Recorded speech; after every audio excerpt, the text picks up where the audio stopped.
Hey guys, this is Ashutosh Nirmal and today I'm going to unbox and review this Portronics Pure Sound Pro 3 soundbar. Before starting, if you are here first time, subscribe and hit the bell icon so you'll notified when new videos uploaded. Let's start. Here's the box. First check box details. At the front is speaker picture and some features. It's an wireless speaker with built-in FM, USB port and aux in. At the top is specification listed. It comes with Bluetooth 4.2, two 5 watts speakers, 2500 mAh battery which provides 6 to 7 hours backup. Its weight little less than 1 kg. It's priced at 2,999, but you can get this under 1900 or less. At the bottom there are more features, buttons and slot pictures. Let's open it.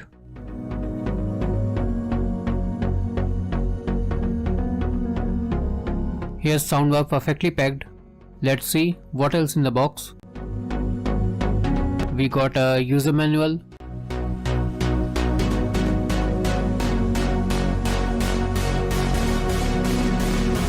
a warranty card, a 2 feet long aux cable, and a charging cable which is more than 3 feet long. Here's the speaker. Build quality of this soundbar is very good. It's 1.5 feet wide and 2.5 inch in height. Body made up of glossy plastic which is highly prone to fingerprint. It would be great if they go with matte finish. On the front there's a metal grill with Portronics logo. Right side there's a power button with volume up down and play pause buttons. Nothing on the left.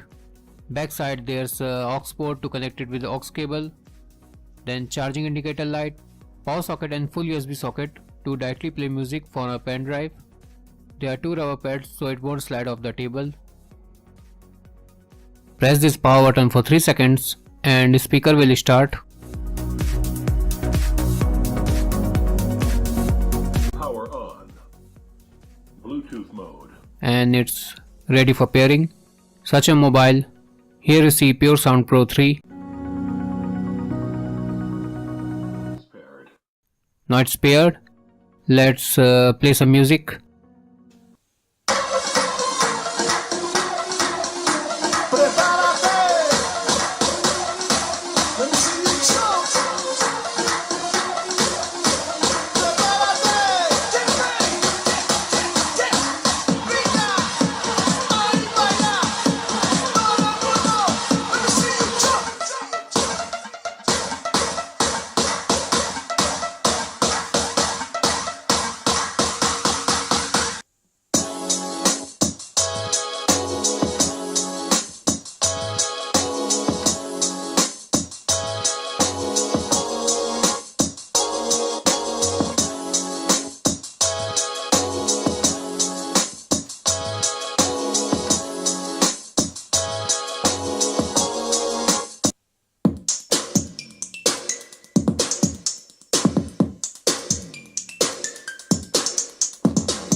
Sound is very crisp and clear with very good amount of bass. This is a 10 watt soundbar, but it's quite loud. Its size is good enough. This is almost 1 kg of weight. This is one of the best soundbar in this price range. You got around 6 hours of battery life and you can use it while charging. You can use this with mobile, laptop, even with TVs. There are some things which I don't like in this one. First, its glossy finish, which makes it fingerprint magnet and scratches. Second, it's the power button which you have to press for 3 seconds to switch on or off. Instead of that, they should have just put a on-off switch. Besides these, Everything is great. I definitely recommend this to everyone. If you want to buy this, I leave my affiliate link in the descriptions. If you buy from the link, it will definitely help me to make more videos like this. If you like this video, please hit the like button and subscribe. If you have any questions about the product or have any suggestions, please leave a comment down below and I'll do my best to answer it. Thanks for watching. See you next time. Till then, take care. Goodbye.